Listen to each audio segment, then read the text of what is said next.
Hello friend, स्वागत है आपका अपने चैनल आज क्लास में। आज की इस वीडियो में विज्ञान और सामाजिक विज्ञान का आपका टेस्ट लिया जाएगा, जिसमें 40 महत्वपूर्ण ऑब्जेक्टिव प्रश्न है। और ये जो 40 ऑब्जेक्टिव प्रश्न है ये बोर्ड एग्जाम 2021 के लिए काफ़ी महत्वपूर्ण है। तो आपको 40 में से 40 लाना है। अगर आपका 40 में से 40 आता है तो आप हमें कॉमेंट करके जरूर बताइएगा कि सर हमारा 40 में से 40 सही हो गया। और चैनल को सब्सक्राइब नहीं किए तो चैनल को सब्सक्राइब कर लीजिएगा, साथ में बेल आइकन को ऑल पे दबा लीजिएगा ताकि जब भी क्लास हो तो आपके पास नोटिफिकेशन पहुंचता रहे। तो आइए शुरू करते हैं पहले नंबर प्रश्न से।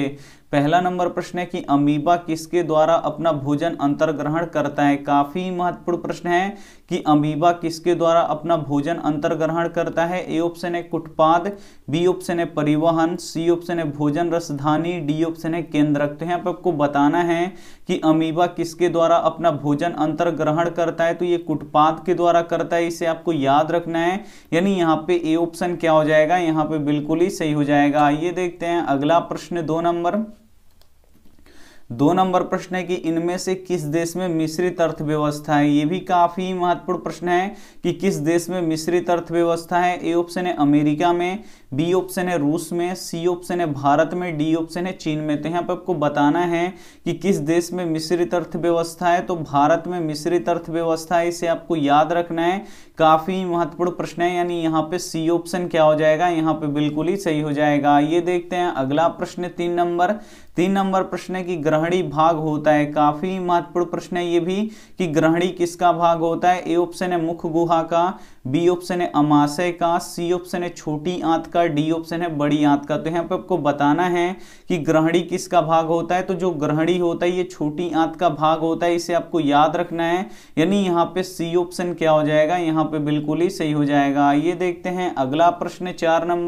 4 नंबर प्रश्न है कि शेयर बाजार का नियामक संस्था है। काफी महत्वपूर्ण प्रश्न है कि शेयर बाजार का नियामक संस्था इनमें से कौन है। ए ऑप्शन है सिडबी, बी ऑप्शन है सेबी, सी ऑप्शन है आरबीआई, डी ऑप्शन है स्टॉक एक्सचेंज। तो यहाँ पे आपको बताना है कि शेयर बाजार का नियामक संस्था कौन है। तो सेबी है, ये आपको याद रखना है। यानी यहाँ पे बी ऑप्शन क्या हो जाएगा, यहाँ पे बिल्कुल ही सही हो जाएगा। ये देखते हैं अगला प्रश्न।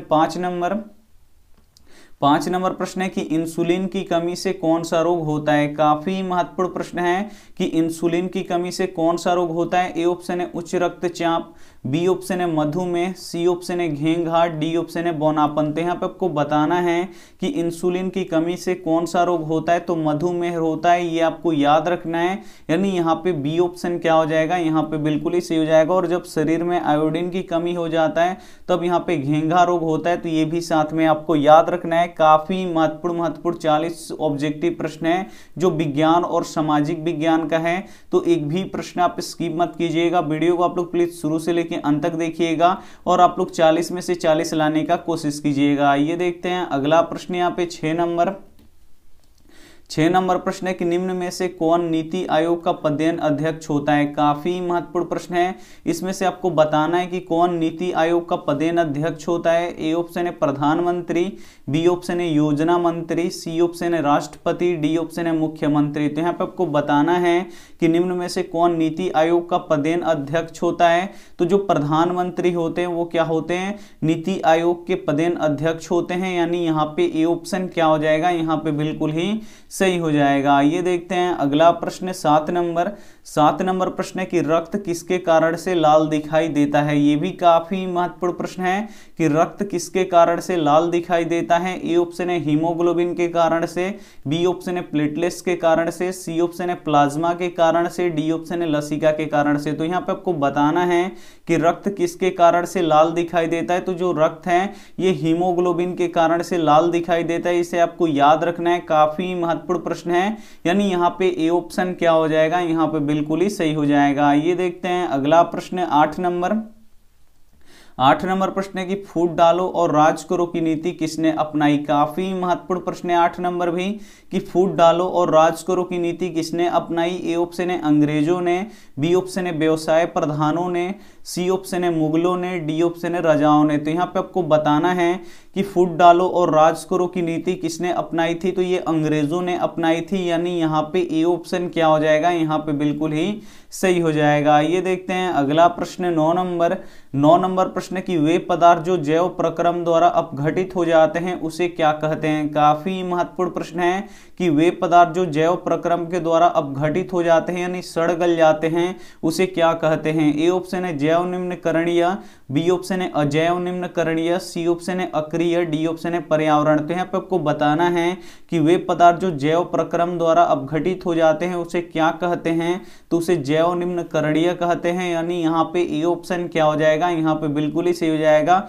और वे पदार्थ जो जैव प्रक्रम द्वारा अपघटित नहीं होते हैं उसे क्या कहते हैं, तो उसे अजैव निम्नकरणीय कहते हैं। तो ये भी साथ में आपको याद रखना है। आइए देखते हैं अगला प्रश्न 10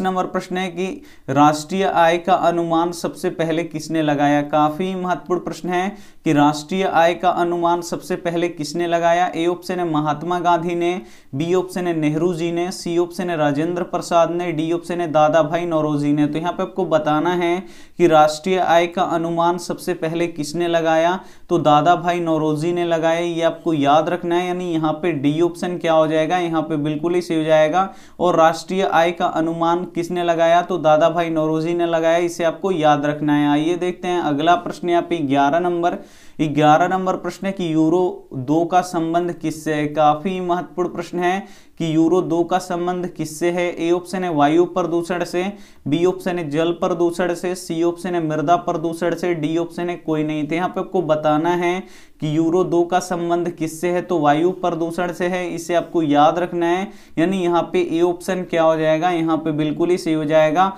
काफी महत्वपूर्ण 40 ऑब्जेक्टिव प्रश्न है। और ये जो 40 ऑब्जेक्टिव प्रश्न है ये बोर्ड एग्जाम 2021 के लिए काफी महत्वपूर्ण है। तो प्लीज आप लोग वीडियो को शुरू से लेकर अंत तक देखिएगा और आप लोग 40 में से 40 लाने का कोशिश कीजिएगा। ये देखते हैं अगला प्रश्न 12 नंबर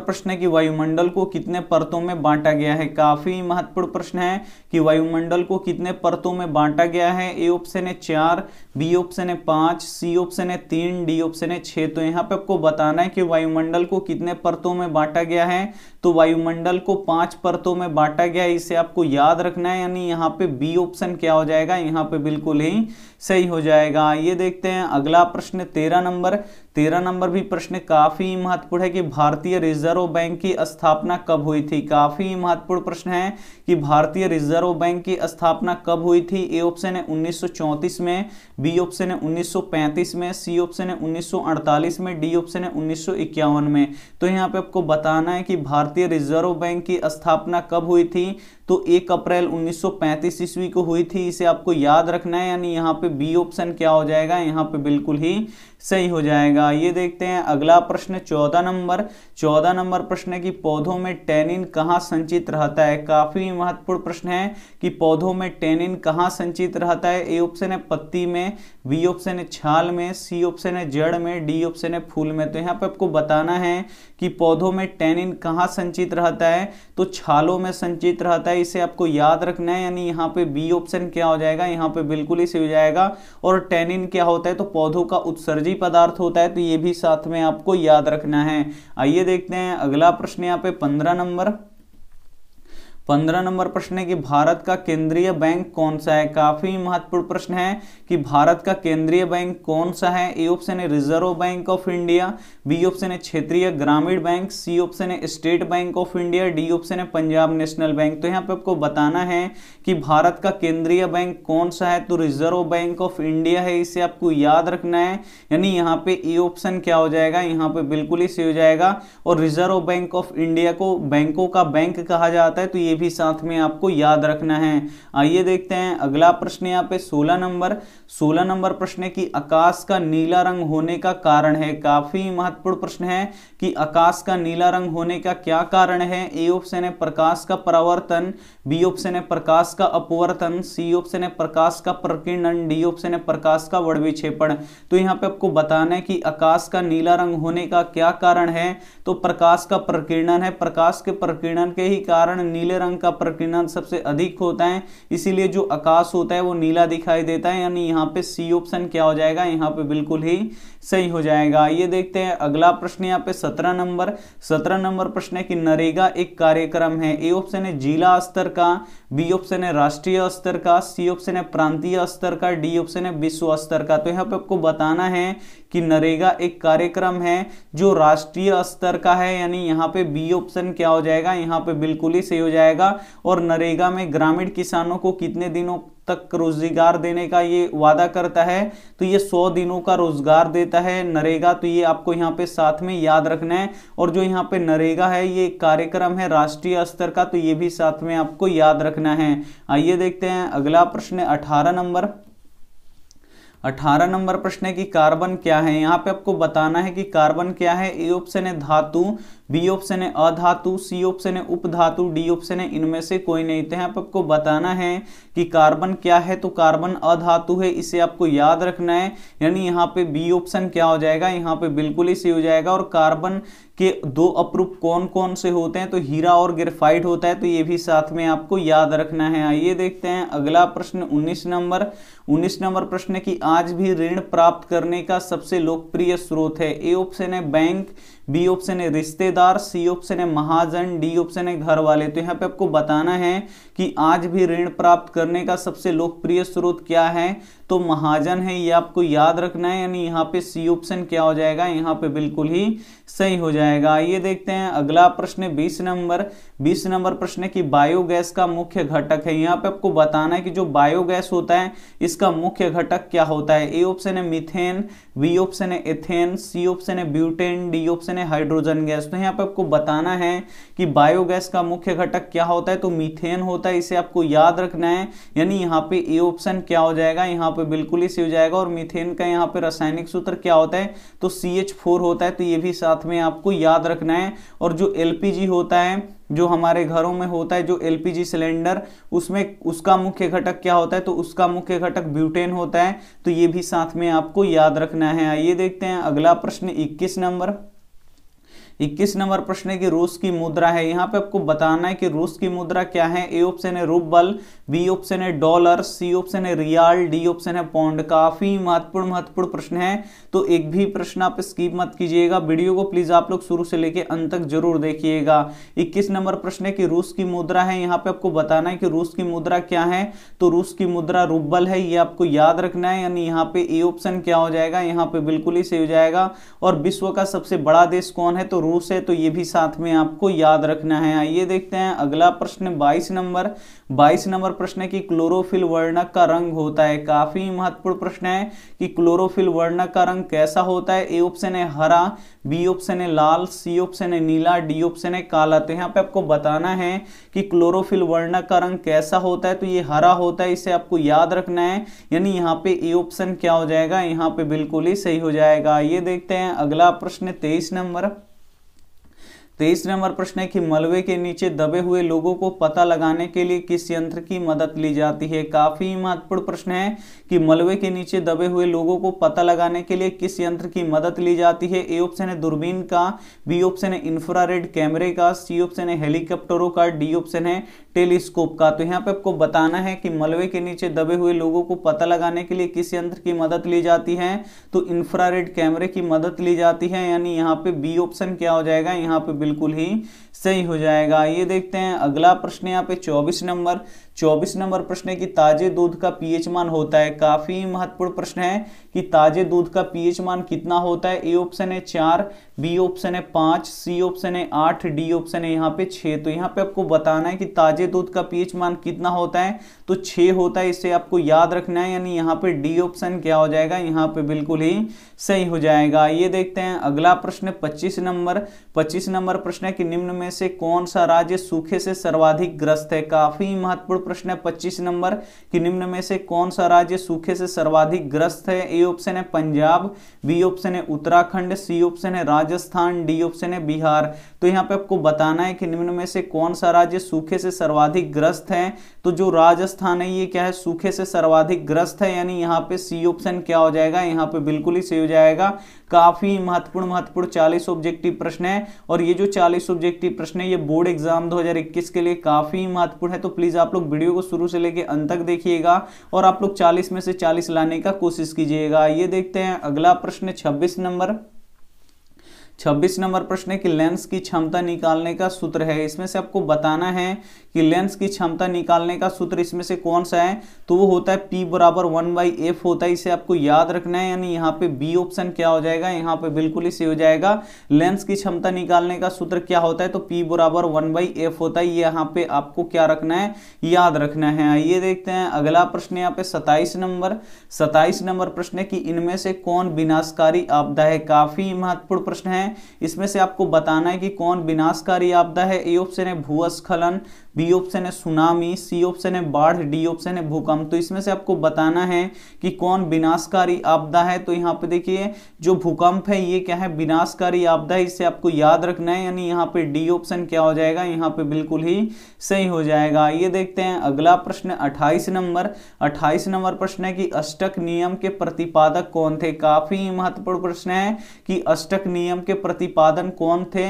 ए ऑप्शन है डाल्टन, बी ऑप्शन है डोबनेरर, सी ऑप्शन है मेंडल, डी ऑप्शन है न्यूलैंड्स। तो यहाँ पे आपको बताना है कि अष्टक नियम के प्रतिपादक कौन थे, तो न्यूलैंड्स थे, ये आपको याद रखना है, यानी यहाँ पे डी ऑप्शन क्या हो जाएगा, यहाँ पे बिल्कुल ही सही हो जाएगा। ये देखते हैं अगला प्रश्न यहाँ पे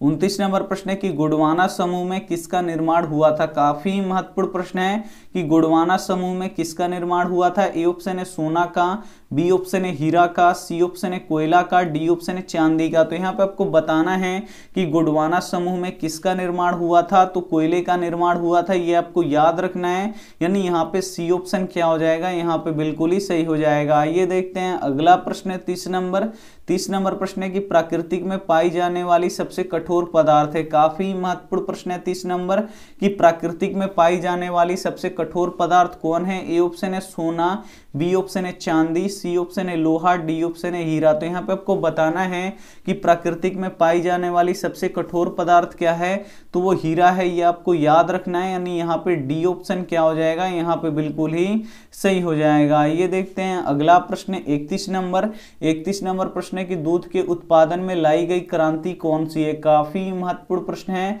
कि दूध के उत्पादन में लाई गई क्रांति कौन सी है। ए ऑप्शन है हरित क्रांति, बी ऑप्शन है श्वेत क्रांति, सी ऑप्शन है पीली क्रांति, डी ऑप्शन है लाल क्रांति। तो यहाँ पे आपको बताना है कि दूध के उत्पादन में लाई गई क्रांति कौन सी है, तो वो श्वेत क्रांति है, इसे आपको याद रखना है, यानी यहाँ पे बी ऑप्शन क्या हो जाएगा, यहाँ पे बिल्कुल ही सही हो जाएगा। ये देखते हैं अगला प्रश्न 32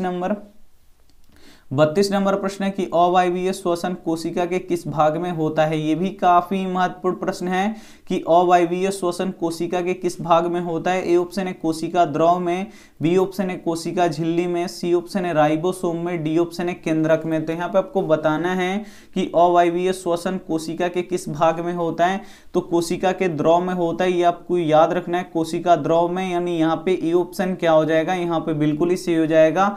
काफी महत्वपूर्ण 40 ऑब्जेक्टिव प्रश्न है, तो एक भी प्रश्न आप स्किप मत कीजिएगा। वीडियो को प्लीज आप लोग शुरू से लेकर अंत तक जरूर देखिएगा। ये देखते हैं अगला प्रश्न 33 नंबर प्रश्न है कि भारत में दल बदल कानून किस वर्ष लागू किया गया। काफी महत्वपूर्ण प्रश्न है 33 नंबर भी कि भारत में दल बदल कानून किस वर्ष लागू किया गया। ए ऑप्शन है 1975 में, बी ऑप्शन है 1980 में, सी ऑप्शन है 1985 में, डी ऑप्शन है 1990 में। तो यहाँ पे आपको बताना है कि भारत में दल बदल कानून किस वर्ष लागू हुआ, तो ये लागू हुआ था 1985 ईस्वी में, यानी यहाँ पे सी ऑप्शन क्या हो जाएगा, यहाँ पे बिल्कुल ही सही हो जाएगा। ये देखते हैं अगला प्रश्न 34 नंबर प्रश्न है कि डायनेमो यांत्रिक ऊर्जा को किस ऊर्जा में बदलता है। काफी महत्वपूर्ण प्रश्न है कि डायनेमो यांत्रिक ऊर्जा को किस ऊर्जा में बदलता है। ए ऑप्शन है ध्वनि ऊर्जा में, बी ऑप्शन है विद्युत ऊर्जा में, सी ऑप्शन है सौर ऊर्जा में, डी ऑप्शन है प्रकाश ऊर्जा में। तो यहाँ पे आपको बताना है कि डायनेमो यांत्रिक ऊर्जा को किस ऊर्जा में बदलता है, तो यांत्रिक ऊर्जा को विद्युत ऊर्जा में बदलता है, ये आपको याद रखना है, यानी यहाँ पे बी ऑप्शन क्या हो जाएगा, यहाँ पे बिल्कुल ही सही हो जाएगा। ये देखते हैं अगला प्रश्न 35 35 नंबर प्रश्न है कि वेदों की ओर लौटो का नारा किसने दिया। काफी महत्वपूर्ण प्रश्न है कि वेदों की ओर लौटो का नारा किसने दिया। ए ऑप्शन है राजा राम मोहन राय, बी ऑप्शन है स्वामी विवेकानंद, सी ऑप्शन है रामकृष्ण, डी ऑप्शन है दयानंद सरस्वती। तो यहाँ पे आपको बताना है कि वेदों की ओर लौटो का नारा किसने दिया था, तो स्वामी विवेकानंद ने दिया था। ये आपको सॉरी यहाँ पे स्वामी दयानंद सरस्वती ने दिया था, ये आपको याद रखना है। यानी यहाँ पे डी ऑप्शन क्या हो जाएगा, यहाँ पे बिल्कुल ही सही हो जाएगा। यहाँ पे आपको बताना था कि वेदों की ओर लौटो का नारा किसने दिया था, तो वेदों की ओर लौटो का नारा स्वामी दयानंद सरस्वती ने दिया था, ये आपको याद रखना है। आइए देखते हैं अगला प्रश्न 36 नंबर। 36 नंबर प्रश्न है कि अपवर्तन के कितने नियम है। काफी महत्वपूर्ण प्रश्न है कि अपवर्तन के कितने नियम हैं। ए ऑप्शन है 2, बी ऑप्शन है 3, सी ऑप्शन है 5, डी ऑप्शन है 4। तो यहाँ पे आपको बताना है कि अपवर्तन के कितने नियम होते हैं, तो अपवर्तन के 2 नियम होते हैं, ये आपको याद रखना है। यानी यहाँ पे ए ऑप्शन क्या हो जाएगा, यहाँ पे बिल्कुल ही सही हो जाएगा।